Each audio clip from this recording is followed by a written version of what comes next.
very lovely day to you all. This is Toshima TV newsroom and I am Amune Emanuela Temisan. Here with me is I am Toshima.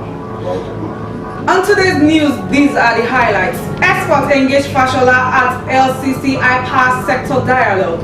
Government ready to tackle Nigeria's infrastructure challenge, says Osiba. Federal government to begin trials of Boko Haram suspects. And the ICPC sues not treasurers, contractors for alleged theft of 495.8 million naira. Osibanjo to open international conference on tax in Africa. ASU condemns sack of Unilorin Union leader.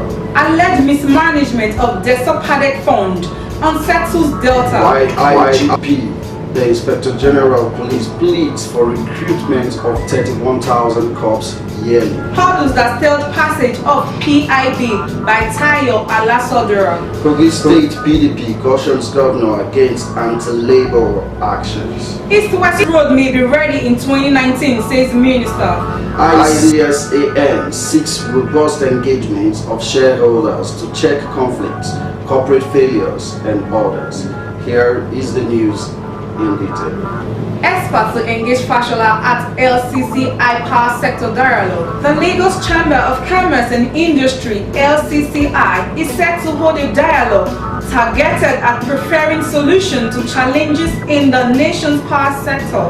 According to a statement issued by the Chamber on Monday, the dialogue is to hold on Thursday in Lagos. The statement was issued by the Director General of LCCI, Mr. Muda Yusuf.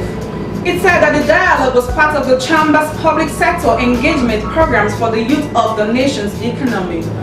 The Minister of Power, Works and Housing, Mr. Babatunde Fashola, will attend this dialogue session as a special guest of honor. It will be a platform for the minister to intimate Nigerians about ongoing projects and efforts of government at solving the energy power debacle. The forum will enable stakeholders to deliberate on the key aspects of privatization of the power sector, the role of distribution companies, generation companies, government, and all categories of consumer in achieving a successful reform in the sector. It is said, it added that some experts in the power sector would be present at the dialogue to engage the minister. Government ready to tackle Nigerians' infrastructural challenge, says Osibanjo. The federal government is committed to making fundamental changes that would facilitate rapid provision of infrastructural development, which has remained a huge challenge to the country's economic growth.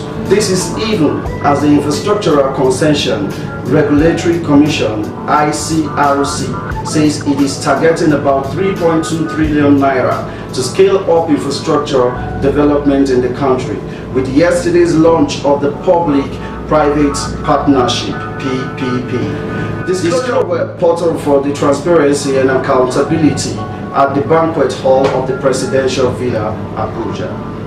It is similarly requesting the federal government to increase its yearly allocation to enable the commission give the best to Nigerians. Vice President Yemi Osibanjo, who spoke at the event, which also attracted stakeholders in the sector, said the current administration will specifically explore the implement schemes, especially PPP, that will help to achieve the desired level of infrastructure in the country.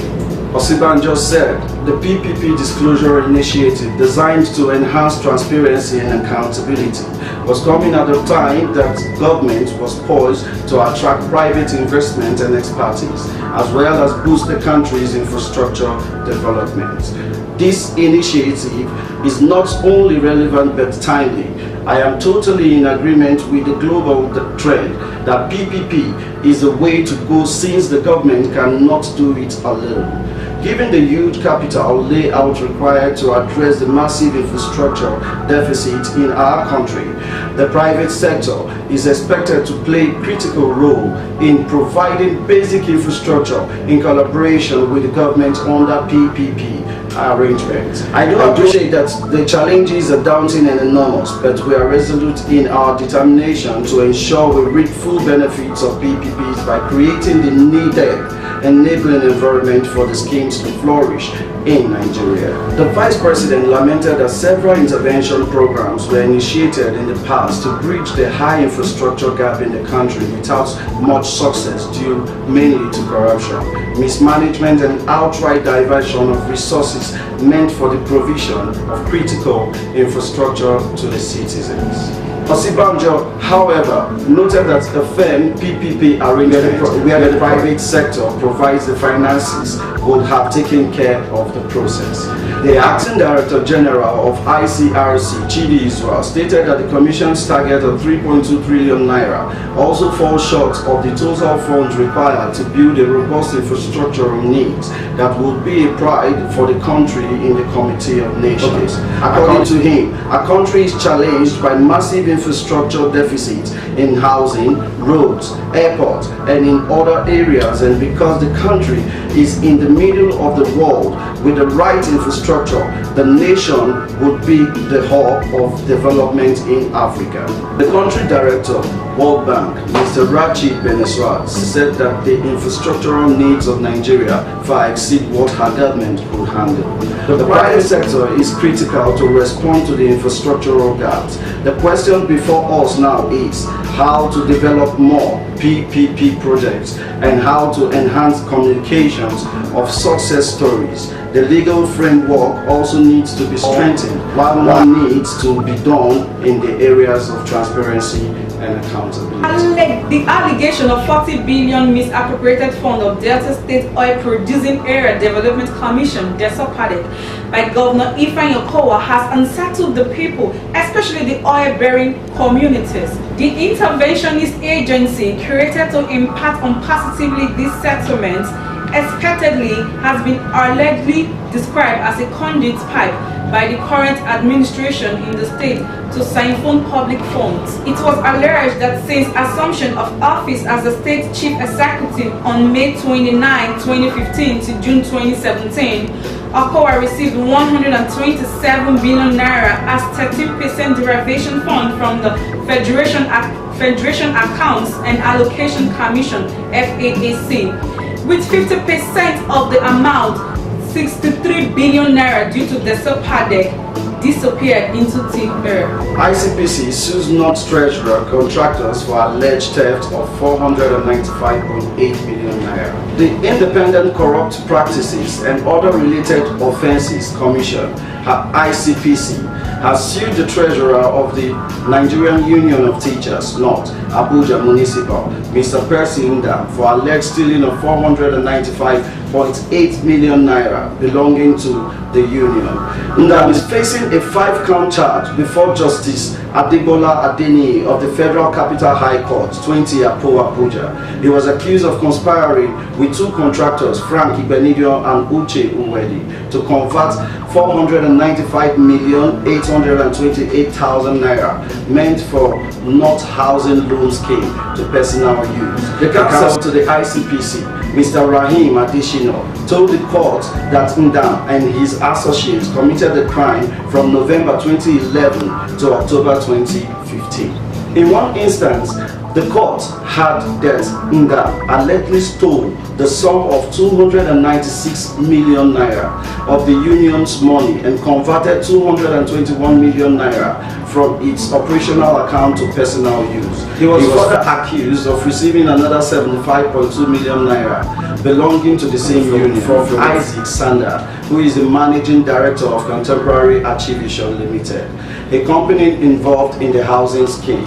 The court was also told that Ibenidio and Safari Meek Homes Limited were paid 113.9 million naira in January 2012 for the processing of title documents and compensation for the land. The court heard that he allegedly embezzled 93.899 million naira of the money under the pretext of paying an unspecified tax force, reprocessing of the project's technical drawing plans, TDP, and payment of 50 billion naira to Kenya Integrated Limited for the processing of title documents. On their own part, Uwedi and NCR and Associates Limited were accused of converting 56.7 million naira under the pretext of spending it on land offer letters TDP, and other payments to a consultant.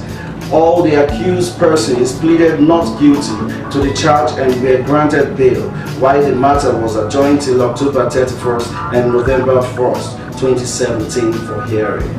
Meanwhile, the 11 million trial within trial preferred against Dairo Samson by the Economic and Financial Crimes Commission (EFCC) began on September 21, 2017. Samson was accused of defrauding the federal government by using fiction names and account numbers to collect salaries from the Federal Ministry of Finance, Federal Ministry of Works, and the National Population Commission. The case is before Justice A.R. Mohammed of the Federal Capital Territory (FCT) High Court, Jabi, Abuja. The trial will continue on October 23rd, 2017. Alright, I guess that's all we'll be able to take for today, and I don't really understand why in Nigeria today we are all talking about alleged theft and all misappropriation of funds. I don't really understand what's going on in the country at this time. What do you think? I don't know, could it be that because the economy is poor, so everybody's stealing from themselves? Do you really think that the economy is poor? I don't believe when they say Nigeria. Nigeria is a country that I think has everything in place. I think it's just mismanagement of funds, just like that, we rightly read, and I guess it's a bit misleadership, I think so. Yeah, because I don't imagine somebody actually embezzling about 72 points. That's just even the bit. We're talking about 495.8 million naira just for the money to? I guess that is why this present administration is so bent on corruption, fighting corruption. And here on our newsroom, we'll be bringing it to you just as it comes.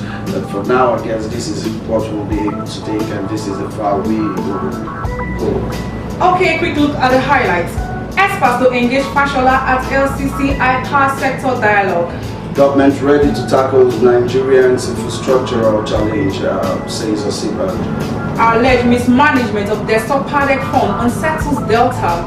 ICPC sues North's treasurer or contractors for alleged theft of 495.8 million naira. And that will be all today on Toshima TV Newsroom. I remain Amone Emanuela Temisen. And I am Tosan Ashima. Stay blessed and stay beautiful.